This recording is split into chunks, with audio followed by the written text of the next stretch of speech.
La gastronomie française de la Renaissance, un cours de français pour la gastronomie dispensé à l'université Naresuan par Dr Jean-Philippe Babu en 2024. Dans ce cours, nous découvrirons la cuisine française de la Renaissance au XVIe siècle. Dans la première grande partie, nous verrons comment l'imprimerie a accéléré la diffusion des savoirs culinaires. Dans la partie B, nous découvrirons les aliments des nouveaux mondes. Dans la partie C, nous étudierons les nouvelles tendances alimentaires à cette époque. Il y avait moins d'épices, plus de plantes aromatiques locales, plus de légumes, une importance croissante du beurre et l'essor du sucre et des pâtisseries dans la cuisine de la Renaissance. Enfin, nous verrons quelles étaient les manières de table à cette époque et comment elles avaient évolué depuis le Moyen-Âge. Première grande partie, la diffusion des savoirs culinaires. L'imprimerie, inventée vers 1450 par Gutenberg, a joué un rôle crucial dans le développement des arts culinaires en France, en permettant une large diffusion des livres de cuisine. Le viandier de Taïwan. Ce livre de cuisine du Moyen-Âge resta une référence majeure à l'époque de la Renaissance. D'ailleurs, grâce à l'imprimerie, sa diffusion augmenta. Toutefois, sa cuisine correspondait de moins en moins aux nouvelles tendances de la Renaissance. Ses recettes médiévales, riches en épices et en sauces épaisses, étaient moins populaires car les gens commençaient à préférer des plats plus légers et naturels avec davantage de légumes frais et moins d'épices. Il y eut de nombreuses reprises du viandier. En France, à partir des années 1530, de nombreux livres de cuisine, français et imprimés, sont publiés, tels que le petit traité auquel vous verrez la manière de faire la cuisine, en 1536, la fleur de toute cuisine, en 1542, le livre fort excellent de cuisine, très utile et profitable, en 1555. Ces ouvrages sont souvent considérés comme des reprises du fameux viandier. Il est vrai que les viandes, les épices et les saveurs aigres-douces ou acidulées de la cuisine médiévale continuent de dominer dans les recettes. Toutefois, les herbes aromatiques, les salades et les légumes, ainsi que le beurre, commencent à jouer un rôle de plus en plus important. Il est à noter que de nombreux historiens considèrent le livre fort excellent de cuisine, très utile et profitable, publié en 1555, comme l'ouvrage de référence pour comprendre en quoi consistait la cuisine de la Renaissance. Le Libro de Arte Coquinaria de Maestro Martino. Martino da Como, aussi connu sous le nom de Maestro Martino, est souvent considéré comme le père de la cuisine italienne moderne. Né vers 1430, à la fin du Moyen-Âge, son influence a cependant beaucoup marqué la cuisine de la Renaissance. Martino da Como fut le cuisinier secret des papes Paul II puis Sixte IV. Il a été surnommé le prince des cuisiniers par l'humaniste italien Bartolomeo Sacchi. Dans ce livre, on découvre une utilisation plus raffinée des épices, un peu plus de légumes frais et d'herbes aromatiques. Vers 1465, dans son Libro d'Arte Coquinaria, livre d'art culinaire, Maestro Martino propose une cuisine innovante, plus légère, avec plus de légumes frais et d'herbes aromatiques que dans la cuisine habituelle du Moyen-Âge. Les épices continuent de jouer un rôle important, mais leur utilisation devient plus raffinée. Comme le livre de Maestro Martino fut manuscrit, sa diffusion resta confidentielle. Toutefois, nombre de ses recettes furent reprises dans le premier livre de cuisine imprimé, le De Honesta Voluptate e Valetudine de l'humaniste italien Bartolomeo Sacchi. De Honesta Voluptate et Valetudine, de la volupté honnête et de la bonne santé, publié en 1474, est le premier livre gastronomique imprimé. Son auteur, Bartolomeo Sacchi, surnommé Platine, né en 1421 et mort en 1481, était bibliothécaire du pape, gastronome et humaniste. Comme l'indique son titre, l'ouvrage explore la gastronomie non seulement comme une source de plaisir et de satisfaction, voluptate, mais aussi comme un domaine où la moralité, la décence, honesta, et la santé, paletudine, jouent un rôle essentiel. De honesta voluptate et paletudine reprend de nombreuses recettes du Libro de Arte Coquinaria de Maestro Martino et contribue ainsi à leur large diffusion en Europe. À l'instar de Maestro Martino, Bartolomeo Sacchi encourage l'utilisation de légumes frais et locaux, soulignant leur importance dans une alimentation équilibrée et saine. Sans rompre avec les épices du Moyen-Âge, toujours très appréciées à la Renaissance, l'auteur accorde une grande place aux herbes aromatiques locales telles que le thym, le basilic, la menthe, l'origan ou le romarin. En France, l'ouvrage de Bartolomeo Sacchi connut un grand succès. La première édition française date de 1505. Elle fut suivie de nombreuses autres jusqu'en 1586. Abordons maintenant la partie B. Nous allons découvrir les aliments des Nouveaux Mondes. À la Renaissance, les explorateurs des Nouveaux Mondes ont rapporté avec eux des aliments exotiques et inconnus en Europe. Bien que parfois accueillis avec méfiance, ces aliments ont permis, petit à petit, d'enrichir les saveurs des cuisines européennes. Voici 12 aliments importants, parmi d'autres, qui sont devenus des éléments essentiels de la cuisine française. Sur la droite, vous voyez des visages des explorateurs navigateurs comme Christophe Colomb, Vasco de Gama, Ferdinand Magellan, Hernán Cortés, Jacques Cartier. Alors, le premier aliment que nous allons découvrir, c'est l'ananas. Originaire d'Amérique centrale, l'ananas a été rapporté à la cour d'Espagne vers 1535. Mais il a fallu attendre jusqu'en 1733 pour que le premier ananas soit cultivé à Versailles sous le règne de Louis XV. L'artichaut. Originaire d'Afrique du Nord et apprécié en Espagne et en Italie, l'artichaut a été introduit en France au début du XVIe siècle. L'avocat. Découvert en Amérique centrale, l'avocat a mis longtemps à être accepté en Europe. Ce n'est qu'au XXe siècle qu'il a commencé à être consommé régulièrement. Le cacao. Le cacao trouve ses origines chez les Mayas, les Aztèques et les Incas, qui l'utilisaient pour préparer une boisson rituelle amère et épicée. Sa culture remonte à plus de 5000 ans. Introduite en Espagne au XVIe siècle par le conquistador espagnol Hernán Cortés, cette boisson fut sucrée pour plaire au goût des Européens. En 1615, Anne d'Autriche, devenue l'épouse de Louis XIII, introduisit le chocolat à la cour de France, contribuant à sa popularité parmi l'aristocratie. Louis XIV, qui en consommait régulièrement, renforça cette mode. En 1671, la première chocolaterie ouvrit à Paris, marquant le début de la vente du chocolat au public. Au XIXe siècle, grâce à des innovations techniques, le chocolat devint accessible à tous. Aujourd'hui, il est adoré dans le monde entier pour son goût et ses multiples usages en pâtisserie et en confiserie. Sur la droite, vous voyez une femme aztèque préparant la boisson au cacao. Le liquide était versé d'une assez grande hauteur pour créer une mousse sur le dessus. Les courges. Parmi les courges, nous avons la citrouille, le potiron, etc. Les courges telles que la citrouille ou le potiron sont originaires d'Amérique centrale, notamment du Mexique et du Pérou. Elles furent découvertes par les conquistadors espagnols.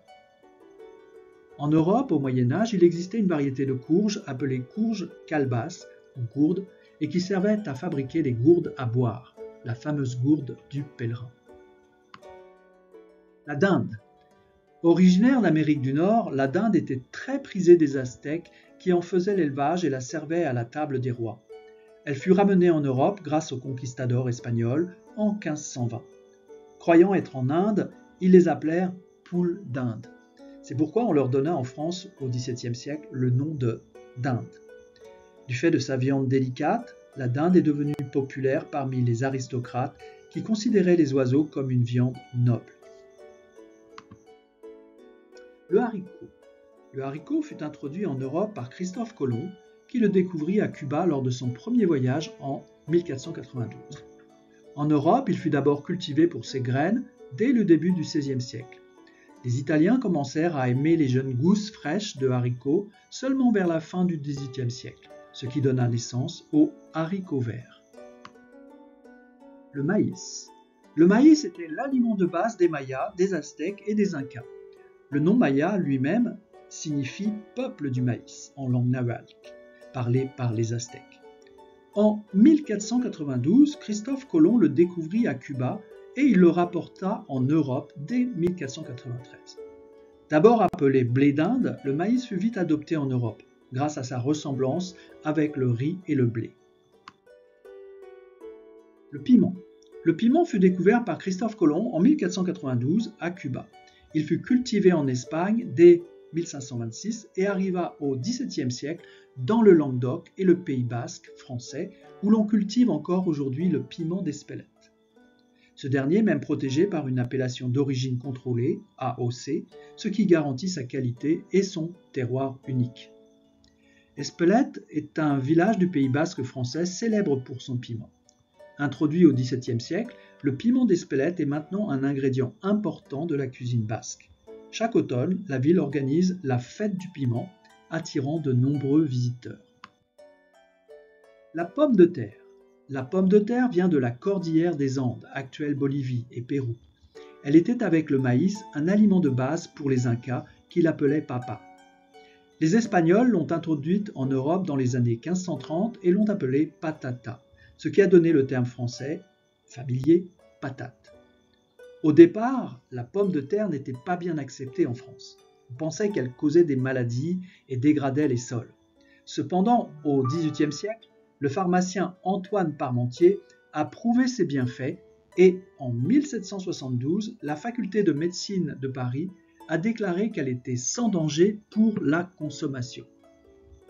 La pomme de terre est devenue économiquement importante en France car elle a aidé à diversifier l'alimentation et à lutter contre la famine.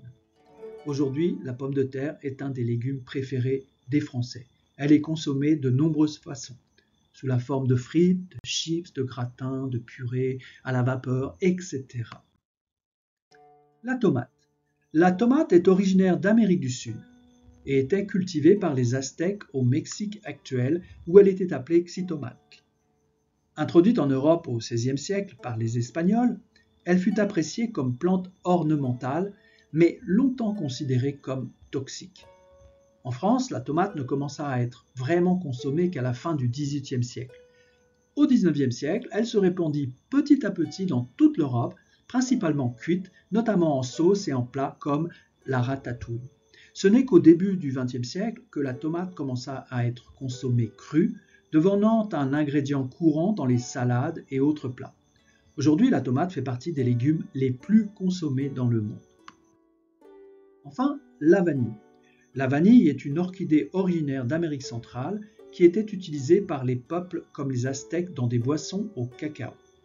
Introduite en Europe par les Espagnols dans les années 1520 aux côtés du cacao, la vanille connut un rapide succès en Europe.